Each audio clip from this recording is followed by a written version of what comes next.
We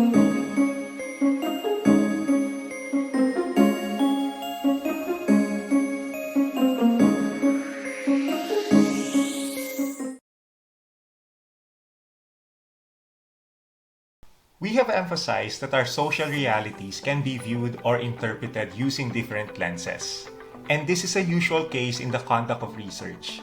Our ontological assumptions influence how we perceive the world around us. But the question now, how do we go about understanding the realities around us? What should be done to further explore Philippine social realities? Now, let's differentiate ontology from epistemology. If ontology is about what we may know, epistemology is about how we come to know what we know. Sounds confusing, right? Anyway, we can view epistemology as the theory of knowledge, especially with regard to its methods, validity, and scope. Epistemology is the investigation of what distinguishes justified belief from opinion, focuses on knowledge-gathering process, and developing new models and theories. It simply answers the question, how do we know what we claim to know? In understanding epistemology, we need to consider some assumptions related to it. Number 1, it assumes that knowledge is out there waiting to be discovered. Number 2, people develop knowledge based upon their perceptions and experiences. And number 3, all knowledge is relative, a mere social construction. Yes, you've heard that right. Knowledge is a mere social construct. Well, take it from young Sheldon Cooper, a born genius. But what makes him stand out from the rest is his self-efficacy to understand and explain natural phenomena. He has his way of comprehending and exploring social realities. Now that's epistemology in action. Aside from the given assumptions, epistemology can also be linked to the 4 research worldviews by Gray: post-positivism, constructivism, advocacy or participatory, and pragmatism. These will be discussed in the next section of Module 1. So, we have uncovered the meanings of ontology and epistemology.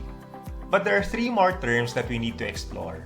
These terms are inherent to the nature and characteristics of research: methodology, methods, and data source. After clarifying one's ontological and epistemological positions, the research methodology and methods can now be identified. Since I started teaching research, I have been encountering students explaining methodology by emphasizing the steps that will be done in the experiment. Those were methods actually. And yes, this might come as a surprise to you, but there is a difference between methodology and methods. So, what is the difference between methodology and methods? According to Greeks, methodology is concerned with the logic of scientific inquiry, in particular with investigating the potentialities and limitations of particular techniques or procedures. The term pertains to the science and study of methods and the assumptions about the ways in which knowledge is produced. We can also put it as the connection between one's ontological and epistemological positions. Methodology is logically linked to and very often confused with the research methods employed in a project. According to Blakey, methods can be understood as, quite simply, the techniques or procedures used to collate and analyze data. Now here is an Easter egg. The methods chosen for a research project are indivisibly linked to the research questions posed and to the sources of data collected. We will deepen this concept in Module 2 under Research Questions. Please take note of that. Finally, data sources can be collected in a number of ways, either through quantitative or qualitative approaches. These approaches will be highlighted in Modules 4 and 5, something to look forward to. And I hope, now that you have been oriented on these terms, you start developing the mindset or habit of viewing a research work as a whole and not just looking at its segment. Research should be judged on how its constituent parts logically link together and not by which methods are used. Finally, let us wrap up this whole philosophy and research topic using the schematic representation by Greeks.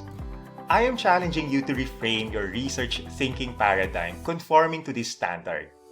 Clarify your ontological and epistemological standpoints. Set your methodological perspective. Design your research methods in such a way that you will gather data pertinent to your research questions. That's how research works. That's how research must be done.